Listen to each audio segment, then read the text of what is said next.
Free little family library Peshawar میں ہمارے فلسفے کا سفر جاری ہے اور آج ہماری اس فلسفے کے سفر کی 12ویں نشست ہے۔ ہم نے قبل سقراط فلسفہ پڑھنا شروع کیا ہے اور آج ہم اس سلسلے کی آخری کڑی میں پہنچ چکے ہیں۔ آج ہم سوفسٹ کے بارے میں پڑھیں گے۔ سوفسٹ کون تھے اور ان کا طریقہ تدریس کیا تھا؟ سوفسٹ، جس کو عربی میں اور اردو میں سوفسطائی کہتے ہیں، یہ فلسفیوں سے ایک جدا قسم کے لوگ تھے۔ ہمیں اتنا بھی پتہ ہے کہ سقراط کو سوفسٹ بالکل پسند نہیں تھے۔ سقراط نے سوفسٹ کو کیوں پسند نہیں کیا، مشہور سوفسٹ کون ہے اور ان کے خیالات کیا تھے، ہم آج ان تمام چیزوں کے بارے میں جاننے کی کوشش کریں گے۔ میں اسلم میر صاحب سے ریکویسٹ کرتا ہوں کہ وہ ہمیں سوفسطائیوں کے بارے میں بتائیں۔ سوفسطائیوں پہ بات کرنے سے پہلے میں یہ غالب کا شعر پڑھوں گا۔ پکڑے جاتے ہیں فرشتوں کے لکھے پہ ناحق، آدمی ہمارا کوئی دم تحریر بھی تھا۔ اور وہ جو ایک دوسرا مصرع ہے، زبان غیر سے کیا شرع آرزو کرتے۔ بہت سے دوسرے فلسفیوں کی طرح سوفسٹ کے بارے میں بھی ہمیں ان کی اپنی کتابوں کی بہت اتھینٹک کوئی چیز معلوم نہیں ہے، صرف فریگمنٹس ہیں کچھ سوفسٹ کے جو آج تک پہنچی ہے۔ باقی زیادہ سوفسٹ کے بارے میں جو ہمیں معلوم ہوا ہے، جس طرح جواد بھائی نے کہا، وہ پلیٹو اور ارسطوٹل کے تھرو معلوم ہوا ہے۔ پلیٹو کی تقریباً ان کے جو ڈائلاگز ہیں، مکالمات ہیں، اس میں ایک سوفسٹ کے نام سے بھی ڈائلاگ ہے اور 4 اور ڈائلاگ وہ مختلف جو سوفسٹ تھے، یہ گورجیس تھے یا دوسرے جو 3 تھے وہ مختلف تھے، ہیپیس، ان کے ناموں پہ بھی ڈائلاگ ہے۔ اور اس کے علاوہ دوسرے جس طرح مشہور ڈائلاگ جو اس کا ہے ریپبلک، اس میں بھی سوفسٹ کا ذکر ہے۔ اس کا مطلب یہ ہے کہ آدمی کا علم کے میدان میں یا دوسرے بھی میدان میں اس کے جو اپوننٹس ہوتے ہیں، اس کے جو حریف اور مخالفین ہوتے ہیں، ان کا ان کی تحقیق پہ، ان کے خیالات پہ، ان کے فلسفے پہ ان کا بھی بڑا اثر ہوتا ہے۔ تو اس سے پلیٹو کے ڈائلاگ سے یا پلیٹو نے جس طرح لکھا ہے، کہیں مذاق کیا ہے، کہیں ان پہ تنقید کی ہے، کہیں وہ ان سے بہت مرعوب معلوم ہوتا ہے، اور کچھ جگہ سقراط کی زبانی ان کے ساتھ جو بحثی ہوئی ہے وہ انہوں نے نقل کی ہے۔ ان سے معلوم ہوتا ہے کہ پلیٹو پہ اس کا اچھے یا برے طور پر بڑا ایک اثر تھا اور انہوں نے اس کی مختلف باتوں کا نقل کیا ہے، لیکن ان کی اپنی باتیں اس میں جس طرح رسل نے لکھا ہے ہسٹری آف ویسٹرن فلاسفی میں، اور کچھ دوسرے لوگوں نے بھی لکھا ہے کہ اس میں حد اعتدال سے بھی کبھی پلیٹو وغیرہ گئے ہیں، اور معلوم یہ ہوتا ہے کہ کچھ جگہوں پہ وہ ان کا تعصب بھی نمایاں ہے، لیکن اوور آل ان کی جو میتھڈالوجی تھی، ان کا جو منہج تھا، وہ ظاہر ہو جاتا ہے کہ سوفسٹ کا منہج کیا تھا، ان کا طریقہ کار کیا تھا۔ پہلی بحث یہ ہے کہ اکثر مورخین، فلسفے کے جو مورخین ہیں، انہوں نے ان کو فلسفے کی جو تاریخ ہے ان کتابوں میں شامل کیا ہے، لیکن ساتھ یہ بحث کی ہے کہ ان کا کوئی سسٹمیٹک فلسفہ نہیں ہے، کوئی ایک خاص قسم کا نظام فلسفے کا انہوں نے وضع نہیں کیا، یا کوئی ایسی خاص نئی دریافت یا نئی ایک بات انہوں نے قائم نہیں کی یا وہ دریافت نہیں کر پائے، لیکن اوورآل ان کی جو میتھڈالوجی تھی یا جو بحث تھی وہ زیر بحث آتی رہی ہے۔ اس کے پہلے طور پر ہم تھوڑا بیک گراؤنڈ کے طور پر جائیں گے۔ ہم نے جو پری سقراط سے جو پہلے ماقبل فلسفی ہیں ان کو پڑھا، اس میں ہم ملاحظہ کرتے رہے ہیں کہ اکثر فلسفیوں کا جو رجحان تھا یا ان کا فوکس تھا وہ کازمالوجی پہ تھا۔ دنیا کیسے پیدا ہوئی، آسمان کیا ہے، زمین کیا ہے، دنیا کن عناصر سے بنی ہے، ان کو مادہ کیا ہے، مادہ کس چیز سے حرکت میں آتا ہے، اس کا آپس میں کیا تعلق ہے مختلف عناصر کا، اور یہ دنیا کیسی چل رہی ہے، اس پہ زیادہ تر زور ہوتا رہا ہے۔ سوفسٹ میں ہم یہ دیکھ رہے ہیں کہ یہاں کازمالوجی سے رجحان ہیومنزم کی طرف آ رہا ہے، انسانوں کی طرف آ رہا ہے کہ قد یہ زمین بر زمین، زمین پہ کیا ہو رہا ہے، انسان کیا ہے، انسان کیا پسند کرتا ہے، انسان کے مفادات کن چیزوں سے وابستہ ہے، ان سے یہ زیادہ تر وہ ہے۔ دوسری جو بات ہے، یہ چیز بھی خود بہت کمزور چیز نہیں ہے، غیر اہم چیز نہیں ہے۔ کازمالوجی، پھر ہیومنزم، اور پھر انسان پہ فوکس آ جاتا ہے۔ بلکہ ہم یہ بھی کہہ سکتے ہیں کہ بعد میں جو ہیومنزم کی بات چلی، انسانیت پہ جو فوکس ہوا، جو آج کے فلسفے میں بھی ہے اور پچھلے فلسفے میں بھی ہے، اس کے کسی طور پر ہم ان کے پیشرو، اگر بانی نہ کہیں تو ان کے پیشرو کہے جا سکتے ہیں۔ اس کے بعد جب سقراط اور ایرسٹوٹل اور افلاطون آئے تو انہوں نے ان سے فائدہ اٹھایا اور سب کو جوڑا، اور پھر ان کے فلسفے میں ساری چیزیں اکٹھے آئی۔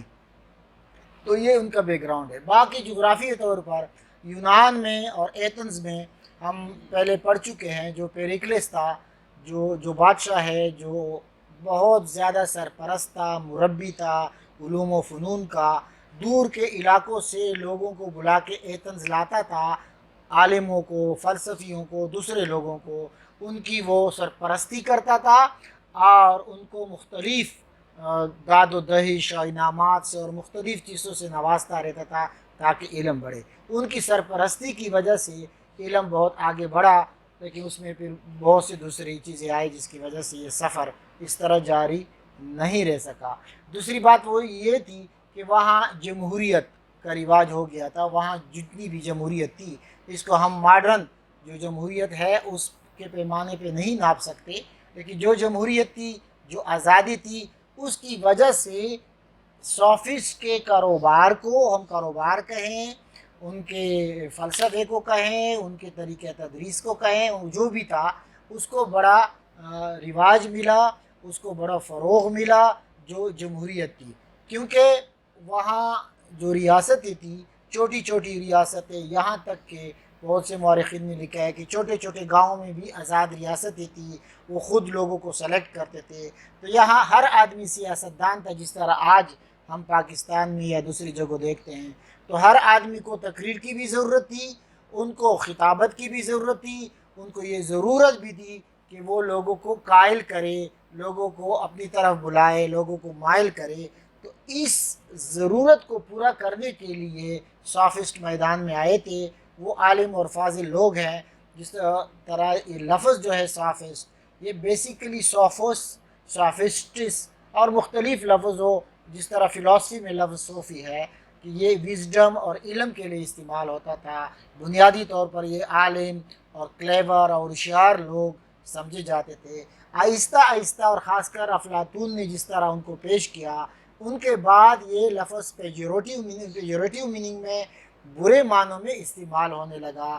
تو جو لوگ دلیل میں دو رخا پن جنہوں نے استعمال کیا، لوگوں کو دھوکہ دینے کے لیے دلیل استعمال کرنے لگے، تو اس کے لیے یہ لفظ استعمال ہونے لگا جس طرح آج کل استعمال ہوتا ہے۔ اور اس طرح یہ جو دوغلا پن ہے یا دھوکہ ہے دلیل میں، یا بظاہر ایک دلیل پیش کرنا لیکن اس کے پیچھے کوئی خاص بات نہ ہو، تو اس کو سافسٹی کا یہ بات کی چیز ہے۔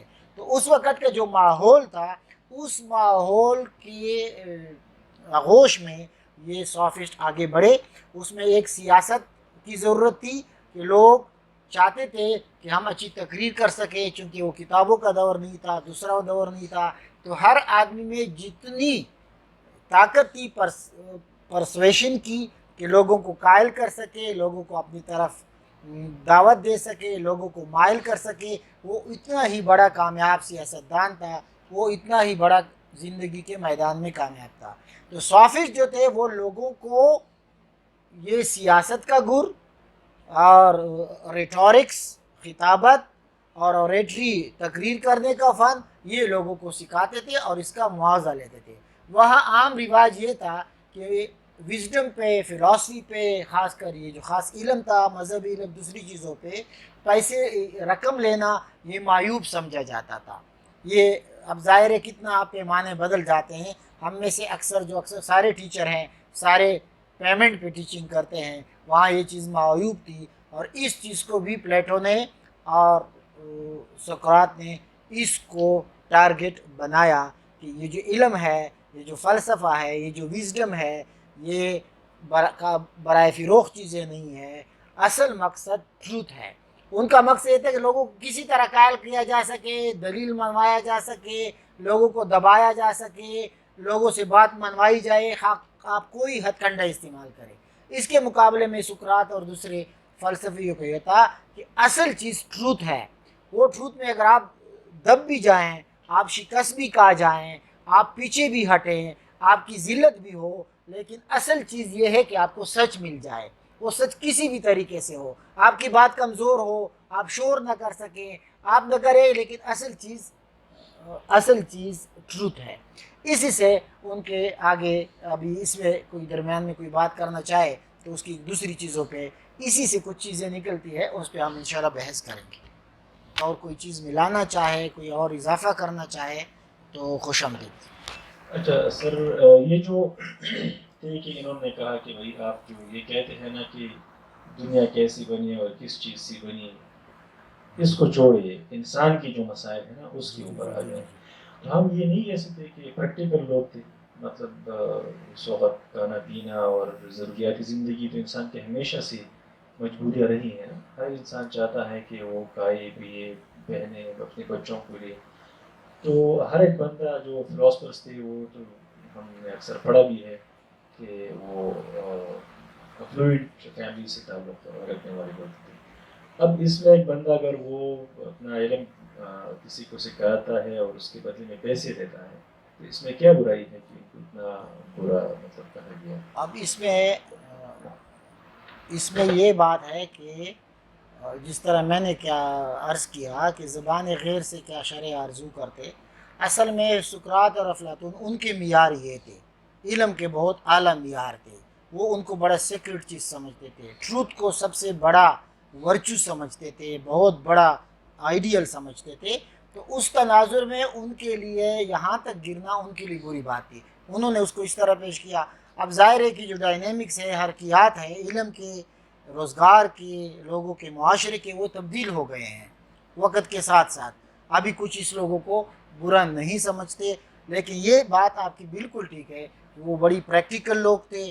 پریکٹیکل کسی چیز سے کیا مفاد حاصل ہو رہا ہے، کیا فائدہ ہو رہا ہے، تو ایک لحاظ سے وہ جو افادیت پسندی ہے، یوٹیلیٹرینزم یا پریگمیٹزم، اس کی جو ایک دوسری شکل ہے، وہ اس کے پیشرو اور نقیب بھی تھے کہ وہ جس سے فائدہ ہو رہا ہے، جس سے مقصد حاصل ہو رہا ہے۔ اور دوسری طرف اسی بنیاد پہ انہوں نے مذہبی چیزوں کو بھی ان کو کرٹیسائز کیا، یہاں تک کہ کچھ تاریخوں میں آتا ہے کہ پروٹوگورس جو ہے، جو بہت بڑا اور سب سے مشہور سافسٹ ہے، ان کو وہ اپنے شہر سے نکالا گیا اور ان کو ایتھیزم کا، بعض لوگ اس کو ایگنوسٹک کہتے ہیں اور بعض لوگ اس کو ایتھیسٹ کہتے ہیں، کہ وہ کہتے تھے کہ اس کے بارے میں کچھ نہیں کہہ سکتا کہ خدا ہے یا نہیں ہے۔ وہ اس لحاظ سے ایک کچھ پریکٹیکل لوگ تھے، وہ اپنے مفاد کے لیے کام کرتے تھے اور دوسروں کا کرتے تھے۔ آج کے تناظر میں واقعی عام طور پر یہ چیز بری دکھائی نہیں دیتی۔ ہم سب، جس طرح میں نے عرض کیا، ہم سب کما رہے ہیں، علم سے حاصل کر رہے ہیں پیمنٹ، تو یہ وقت کی حرکیات ہوتی ہے، وقت کے ڈائنامکس ہوتے ہیں کہ وہ کس رخ پہ جاتے ہیں۔ تو ان کا خیال تھا، جس طرح سر نے بات کی کہ یہ سارے ٹروتھ کو ڈسکور کرنے کی کوشش کر رہے تھے یا الٹیمیٹ ریالٹی تک پہنچنا چاہتے تھے، تو جو سوفسٹ تھے، پروٹاگورس اور باقی، ان کے خیال میں الٹیمیٹ کوئی ٹروتھ نہیں ہے، بلکہ ٹروتھ خود ایک ریلیٹیو اور سبجیکٹیو چیز ہے۔ یہ ہمارا پرسیپشن ہوتا ہے کسی بھی چیز کے حوالے سے، ہم جس طرح چیزوں کو دیکھتے ہیں اور جو کچھ ہمیں نظر آتا ہے تو وہ ہمارے لیے ٹروتھ بن جاتا ہے۔ ضروری نہیں ہے کہ میرا ٹروتھ یا میں نے جو کچھ پایا یا حاصل کیا وہ آپ کے لیے بھی ہو، وہ آپ کی بھی ریالٹی ہو، آپ کے لیے بھی وہ ٹروتھ ہو۔ ٹروتھ ریلیٹیو ہے، ایک جگہ کی حقیقت یا کوئی ویلیو یا کوئی ٹریڈیشن، وہ اس جگہ کی لوگوں کے لیے حقیقت ہوگی، لیکن کسی دوسری جگہ پہ وہ چیز بالکل مختلف ہوگی۔ تو ٹروتھ یا الٹیمیٹ ریالٹی اس طرح کا کوئی چیز سوفسٹ اس پہ یقین نہیں رکھتے تھے، بلکہ وہ کہتے تھے کہ میرا ٹروتھ یا میری جو سچائی ہے وہ میری سچائی ہے، مطلب مجھ تک محدود ہے، آپ کی سچائی آپ تک محدود ہے. تو یہ جو ماڈرن پوسٹ ماڈرنسٹ ہے ان کا بھی یہی خیال ہے کہ یعنی کوئی بھی ایسی سوچ وہ الٹیمیٹ نہیں ہے، بلکہ ہر ایک اپنی جگہ پہ ٹھیک بھی ہے اور غلط بھی ہے. یعنی ہم کسی کو یا کسی سوچ کو الٹیمیٹ ریالٹی نہیں کہہ سکتے. تو اس حوالے سے انہوں نے بہت کنٹریبیوٹ کیا ہے. سر اگر آپ اس وجہ سے اکثر جو فلسفے کے جو رائٹرز ہیں وہ ان کو کہتے ہیں پریکرسرز آف پوسٹ ماڈرنزم، کہ یہ پس جدیدیت کے پیشرو اور نقیب تھے، جنہوں نے ان میں جس طرح ریلیٹیوزم کی بات کی. اور جو سقراط کا اگر کسی وقت ہم ایک پورے ڈائلاگ اوکے، سقراط اکثر ان کو لتاڑتا تھا اسی بات پہ. ڈائلاگ جب کرتے تھے تو اس کو اسی پہ کرتے تھے، مطلب ایک انصاف کیا ہے، آپ کا انصاف الگ ہو اور میرا انصاف الگ ہو تو پھر یہ آپ کا سوشل آرڈر پورا کس طرح بنے گا. جج کا الگ ہو اور یہ جو جس کا مقدمہ ہو رہا ہے اس کا انصاف کا تصور الگ ہو تو پھر آپ کا جو سزا اور جزا آپ کس بنیاد پہ دیں گے اگر یہ سب کا الگ ہے. اس کو بھی انہوں نے بہت ہی تنقید کا نشانی بنائی ہے کہ پورا. اور یہ جو آج میں نے گروپ میں بھی شیئر کیا تھا، ویسے اس کو بھی بڑے خوبصورت کتاب ہے، critical history of Greek philosophy. تو اس میں بھی اس بنیاد پہ کہ یہ جو اس کی ریلیٹیوزم ہے اس رائٹر نے، اس کے بعض باتوں سے اختلاف ہو سکتا ہے، اس کو اس بات پہ لتاڑا ہے کہ یہ چیز اگر ہر چیز میں اس کو ریلیٹیوزم کو کیا جائے تو پھر آپ کے جو مورلٹی، آپ کے سوشل آرڈر، آپ کی سارے آپ کے پولیٹیکل آرڈر، ان کی عمارتیں دڑام سے آ گریں گی. کیونکہ اس کے لیے کچھ چیزوں میں ضروری نہیں کہ سارے، کچھ ایبسولوٹ ہونے چاہیے جس پہ سارے لوگوں کا اتفاق ہو. یہ ایک مطلب ہے کہ اعتراض، اس لیے اس کو پوسٹ ماڈرنزم کے پریکرسر کہا جاتا ہے اور بزنس کہا جاتا ہے. سر آپ نے ایک جگہ پہ یہ ذکر کیا کہ وہ لوگ یعنی دوغلا پن استعمال کرتے تھے. یہ تصور بعد میں جو ان کے بارے میں بنا. اچھا ٹھیک ہے سر.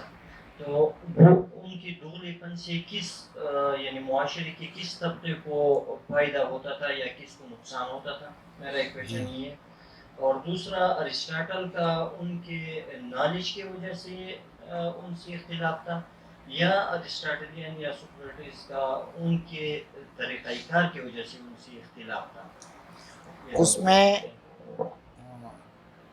اصل میں فائدہ تو ظاہر ہے کہ وہ پیمنٹ پہ کرتے تھے، اور اکثر جگہ لکھے کہ دے چارج ایگزوربیٹنٹ ریٹس، بہت بڑی بھاری رقمیں وصول کرتے تھے کچھ اس میں. تو ظاہر ہے کہ فائدہ تو بڑے بڑے نوبیلٹی کو ہو رہا تھا، امیر لوگوں کو ان کا فائدہ ہو رہا تھا. بلکہ ایک لحاظ سے آپ یہ کہہ سکتے ہیں کہ وہ اس دور کے وکیل تھے، بڑے باری رقمیں اور فیسیں وصول کرنے والے وکیل تھے. کیونکہ عدالتوں میں آزاد، ان میں اگر آپ یونان کی تاریخ دیکھیں تو عدالتیں بہت لمبے جس طرح سقراط کا اگر آپ مقدمہ پڑھیں پلیٹو کے ڈائلاگز میں تو بڑے لمبے مقدمے ہوتے تھے. اس میں ہر بندے کو اس طرح پروفیشنل وکیل نہیں تھے، ہر بندے کو خود کیس لڑنے کی اجازت تھی. تو وہ لوگ کیس لڑنے کے لیے ظاہر ہے کہ ان کو بڑے چرب زبان ہونا پڑتا تھا، باتوں میں طاق اور ہوشیار ہونا پڑتا تھا. تو اس ایسے لوگوں کی لیٹیگینٹس کی ٹریننگ بھی، مقدمہ بازوں کی ٹریننگ بھی یہ سوفسٹ کراتے تھے، وہ کرتے تھے اور اس کی فیس وصول کرتے تھے. تو وہاں جو یہ بات تھی کہ یہ دوغلا پن، یعنی ایک بندے کو کہتا تھا کہ آپ کا یہ ہے تو میں اس طرح جتوا سکتا ہوں، اور اگر آپ کا مخالف مجھے فیس دے دے تو میں اس طرح کرا سکتا ہوں. یعنی ایک واقعہ ہے کہ پروٹاگورس نے ایک بات اس کے بارے میں منسوب ہے، ایک مقدمہ اس کو کہا کہ میں نے جتوانا ہے تو اس نے خود مطلب ہے کہ وہ کیس اس طرح مقدمہ دائر کیا کہ میں کس طرح جتواتا ہوں اور کس طرح وہ کراتا ہوں. تو یہ دوغلا پن کی وجہ سے اس میں رہتے.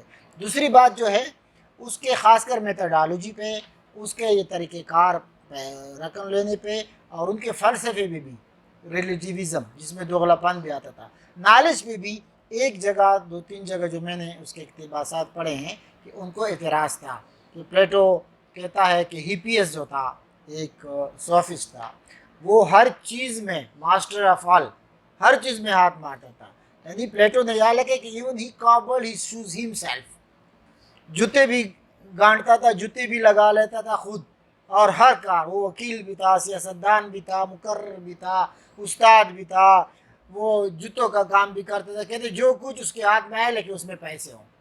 تو مطلب ہے کہ اس لحاظ سے ان کے شاید، یہ پورا ڈائلاگ میں نے نہیں پڑھا تو صرف اقتباس پڑھا ہے، کہ شاید اس کے سوال آپ کا کہ اس کے علم پہ بھی تھا، لیکن علم کا جو ایپسٹیمالوجی ہے، جہاں سے علم آتا ہے، اس پہ اگر ان کو اعتراض تھا تو جو پروڈکٹ ہے، علم تو پروڈکٹ ہے، تو پروڈکٹ میں بھی شاید ضرور اعتراض ہوگا. اس کو کھوجنے کی، ایکسپلور کرنے کی ضرورت ہے. جواب سر میرا سوال یہ ہے کہ میں نے تھوڑا بہت انگلش لٹریچر کا اسٹڈی کیا ہے، وہاں پہ جو میکیولے کا لفظ آتا ہے ذکر، تو کیا یہ جو سفیسٹ کی فلاسفی ہے ان سے کوئی مطابقت آتی ہے کہ نہیں، ڈیفرنس میں جو ذکر ہے؟ میرے خیال میں اس نے خوبصورت لنک ملایا. ان کی کچھ باتیں پڑھ کے بالکل مجھے یہ صاحب یاد آ رہے تھے، جس کو اکثر سیاستدان، حکمران آج کل فالو کر رہے ہیں، کیونکہ ان کی بھی یہ تھی جہاں سے نفع ہو رہا ہے، جہاں سے فائدہ ہو رہا ہے تو اسی کو فالو کیا جائے. اس کو پڑھا تھا نہیں پڑھا تھا یہ ہمیں پتہ نہیں. یہ ہمارے سوشل سائنٹسٹ اگر حضرات کچھ کہنا چاہتے، نہیں میں یہ نہیں کہہ رہا ہوں، اثرات، وہ اثرات کی بات کہہ رہے ہیں.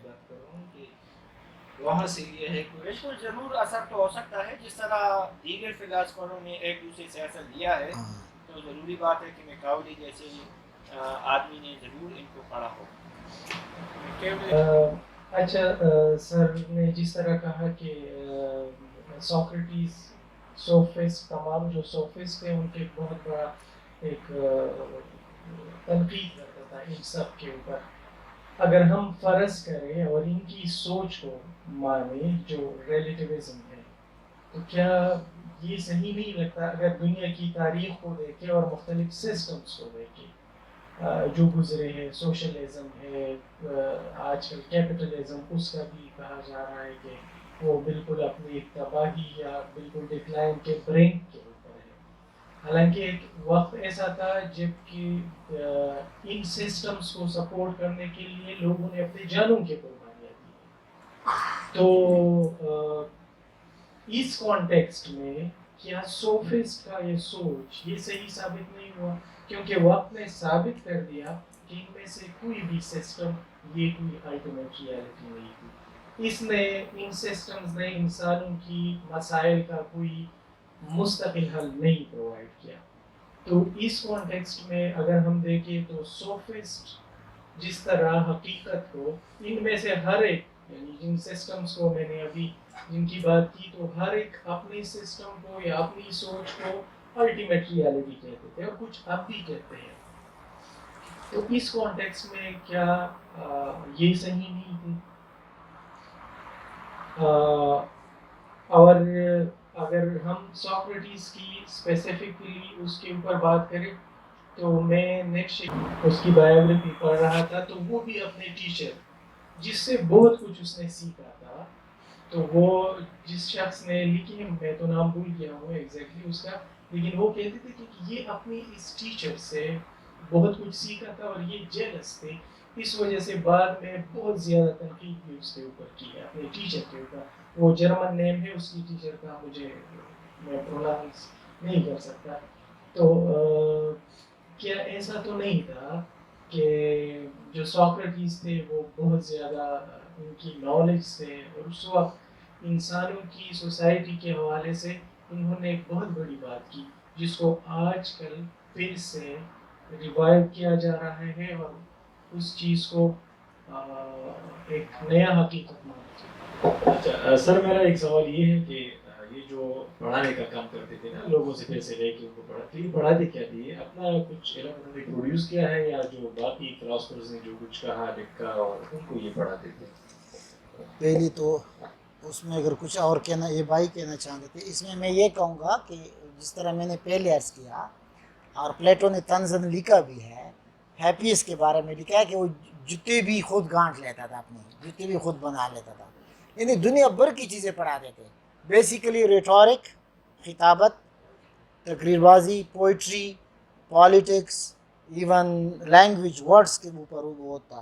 اس لیے بہت سے لوگ کہتے ہیں کہ آج کا جو دریدہ ہے وہ سوفسٹ ان کے دریدہ لینگویج کے بارے میں بہت بڑی ہے، تو اس کا وہ بابا آدم جو ہے وہ سوفسٹ تھے، لینگویج پہ بہت، لینگویج کو ادھر ادھر، تو یہ ساری چیزیں جن لوگوں کو ضرورت ہوتی تھی، تو یہ وہاں علم جو تھا نا وہ اکثر پالی میتھس تھے.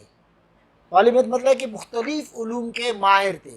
علم وہاں ایسا ڈیوائیڈڈ نہیں تھا مختلف گروپوں میں کہ ایک سائنس الگ ہے اور سائنس میں پھر ہر چیز الگ ہے.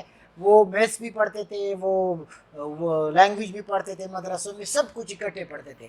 لیکن یہ ان چیزوں میں اپنے آپ کو ماہر سمجھتے تھے کہ اس لیے پلیٹو نے طنزاً ان کے بارے میں لکھا ہے کہ یہ تو ہر چیز میں ٹانگ اڑا رہے ہیں، ہر چیز کا ہے اور ہر چیز کا دعویٰ بھی ہے کہ ہم سمجھتے ہیں. تو یہ نالج جو تھا نا اس طرح الگ الگ ڈویژنز میں بھی نہ تھا، لیکن یہ ہر چیز پیمنٹ پہ جو کرتے تھے. ظاہر ہے کہ اس میں کچھ ماہرین کسی چیز میں زیادہ ہوتے تھے، لیکن عام طور پر ان کا وہ ہے.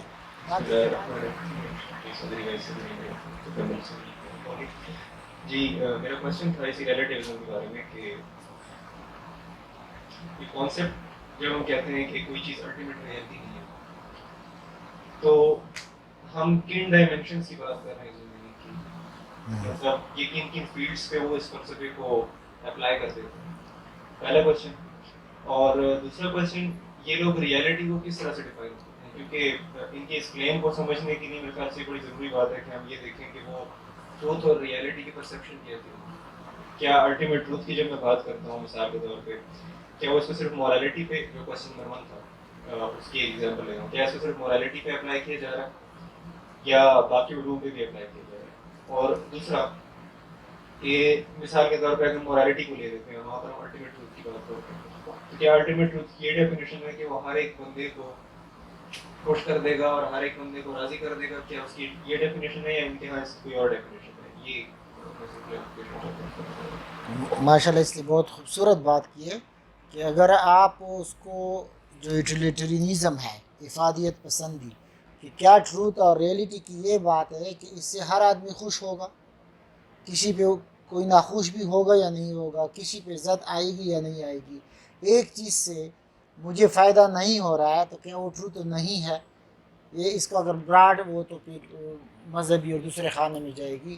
اگر مجھے اپنی ماں کی خدمت سے کوئی فائدہ نہیں ہے بلکہ نقصان ہے، میری نوکری کا بھی نقصان ہو رہا ہے، دوسری چیزوں کا بھی ہو رہا ہے، میرے وقت کا بھی ہو رہا ہے، تو کیا یہ مورلز نہیں ہے؟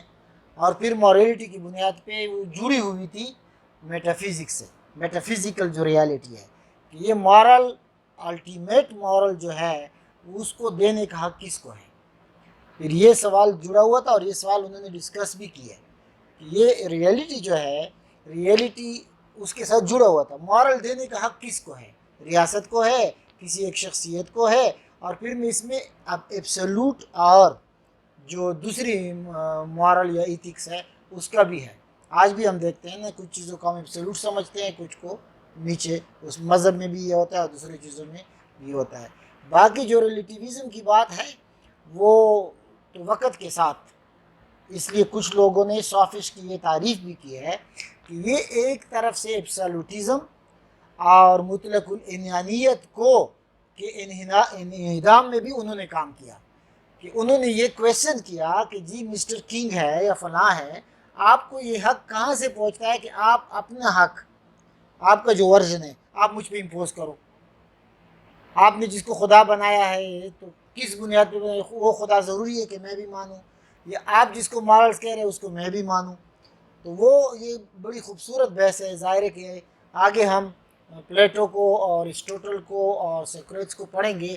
یہ بحثیں ابھی تک چل رہی ہے. ایک آبجیکٹیو ٹروتھ ہے، ایک آبجیکٹ ہے اور ایک سبجیکٹ ہے. فلاسفی میں بہت بڑی بحث ہے کہ ایک چیز کو، یہ کتاب کو میں دیکھ رہا ہوں، یہ کتاب اس کے بارے میں سوچ رہا ہوں، تو یہ کتاب معروض ہے، آبجیکٹ ہے، میں سبجیکٹ ہوں، ٹھیک ہے. تو یہ جو سبجیکٹ ہے یہ اہم ہے کہ یہ اہم ہے. تو وہ بحث ادھر چلی کہ اگر آپ کہہ رہے ہیں کہ سبجیکٹ اہم ہے، subjective, the person who is perceiving, the person who is thinking, the person who is talking about some thing. اب یہ ٹاکر جو ہے، یہ جو پرسیور ہے، یہ جو تھنکنگ پرسن ہے، یہ امپارٹنٹ ہے. تو پھر جو معروضی والا ہے وہ یہ سوال اٹھاتے تھے کہ آپ کو یہ حق کس نے دیا ہے کہ آپ سب کچھ اپنی نظر سے دیکھیں. آپ کے سینس کا دھوکہ ہو سکتا ہے, سینس پرسیپشن کا دھوکہ ہو سکتا ہے. جو چیز آپ کو بڑی دکھائی دے رہی ہو شاید چھوٹی ہو, آپ کو بڑی دکھائی دے رہی ہو. جو چیز آپ کو اچھی دکھائی دے رہی ہے وہ ہے. مجھے گرمی لگ رہی ہے, آپ کو سردی لگ رہی ہے ایک ہی جگہ. تو پھر یہ بڑی بحث آگے ریلیٹیوزم تک چلی, اور آگے ہم پڑھیں گے, یہ بہت خوبصورت ہے. لیکن پہلے سمجھنا معروض اور موضوع, موضوعیت اور معروضیت, یہ ابھی تک یہ بحث جاری ہے. ابھی جو ہماری جو تحریکیں ہیں اس کے لیے بہت امپورٹنٹ ہے یہ چیزیں. ہر بندہ اگر ریئلٹی کی بات کر رہا ہے تو اس کے ذہن میں کوئی بات تو ہوگی کہ ہاں نا. ریئلٹی میرے خیال سے جہاں تک میں سمجھ رہا ہوں ایک ایسا جسے ہم آب حیات کہہ سکتے ہیں, جو جس میں ہر چیز کا حل موجود, سولوشن. اصل میں یہ اس کی جو بحث ہے, تمام سوالات کا جواب. آپ نے انٹالوجی کی بات کا تھوڑی سی میرے خیال میں یہاں غلط فہمی ہوئی. اصل میں انٹالوجی تو وجودیات ہے نا, کوئی چیز ہے. یہ جو بحث ہے ریالٹی کی, یہ میٹا فزکس کی بحث ہے. میٹا فزکس کو اکثر ہم غلط معنی میں اس میں لیتے ہیں کہ فزیکل کا جو مخالف ہے. یہ جو میٹا فزک اصل میں فلسفے کے ڈسپلن کے طور پر ریئلٹی کی بات ہوتی ہے. ریئلٹی یہ ہے کہ مختلف حقیقت, تصور حقیقت, ریئلٹی کہتے ہیں تصور حقیقت, وہ کیا ہے, یہ میٹا فزکس کی بحث ہے. میٹا فزکس کو اس معنی لفظی معنی میں نہیں لینا چاہیے کہ فزکس کے علاوہ اس پردے میں جو چیز ہے وہ نہیں, وہ چیز نہیں. یعنی یہ ریالٹی ہے کیا, یہ آپ انٹالوجی کی بات کر رہے ہیں, وہ اس کی کہہ رہا ہے. اس کو جوڑ کے جو اس سے حقیقت, بالا حقیقت دیتی ہے, بالا جو حقیقت بنتی ہے, جو سب کو جوڑ رہی ہو, وہ کیا ہے, یہ ریالٹی کی بحث ہے. یہ بحث آگے جو فلسفی ہے ان میں بہت زیادہ ہے.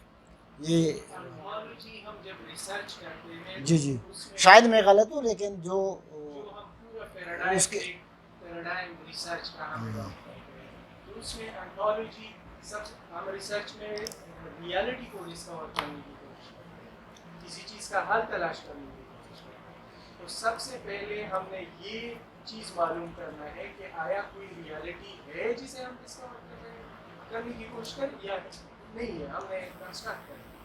تو سر میں نے جو پڑھا ہے تو وہ تو انٹالوجی ریسرچ کی پوائنٹ آف ویو سے جو جس پرابلم کو تلاش ریسرچ کرنے کی میں کوشش کر رہا ہوں, تو وہ کیا اس کا کوئی حل موجود ہے. تو اس پہ پھر بہت سارے اسکول آف تھاٹ سے کوئی کہتے ہیں نہیں ہے, کچھ کہتے ہیں ایک ہے, کچھ کہتے ہیں کہ ہر جگہ کی اپنی ریالٹی ہے. تو یہ پورا یہ اس میں یہ برانچز آف فلاسفی تھوڑا سا ethics, what is of value, value کیا ہے, یہ ایتھکس, یہ برانچز ہے فلاسفی کے. اور metaphysics what is real, reality. Aesthetics what is beauty. اور logic how do we reason, argument کیسے دیں گے. اور ایپسٹیمالوجی ہاؤ ڈو وی نو. اور political philosophy how should societies be governed. تو یہ اس کی بحث ہے. سوفسٹ یا سوفسٹائی, ان کا طریقہ کار ٹھیک تھا یا غلط تھا, یہ تو زمانہ اس کو ثابت کر رہا ہے. بہرحال ان پر اس وقت سقراط نے جو الزام لگایا, اور سقراط کی باتیں ہمیں افلاطون کی کتابوں سے ملتی ہیں, اور افلاطون نے بذریعہ سقراط یہ الزام لگایا کہ یہ لوگ ٹروتھ کی تلاش میں نہیں ہیں, اور دوسرا یہ ہے کہ یہ پیسے لیتے ہیں. اور اس لحاظ سے اگر پھر ہم دیکھیں تو سقراط بھی ان اے سینس سوفسٹ تھا. جس طرح سوفسٹ گھوم پھر کر نالج دیتے تھے, اسی طرح سقراط بھی گھوم پھر کر نالج دیا کرتا تھا. فرق یہ تھا کہ وہ لوگ پیسے کی خاطر اس طرح کرتے تھے, اور ٹروتھ ان کا, الٹیمیٹ ٹروتھ ان کا جو ہے گول نہیں تھا. سقراط الٹیمیٹ گول کی تلاش میں تھا, اور دوسری بات یہ ہے کہ وہ پیسے اس کے لیے وصول نہیں کرتا تھا. یونان میں چونکہ غلام دارانہ نظام تھا, تو ہاتھ سے کام کرنا ان کو بڑا معیوب نظر آتا تھا, اور ذہنی کام ان کو جو ہے تھوڑا بہت سوٹ کرتا تھا. لیکن پھر جب ذہنی کام کی بھی انہوں نے پیسے وصول کرنے شروع کیے, تو اس وجہ سے اس زمانے کی اخلاقی دباؤ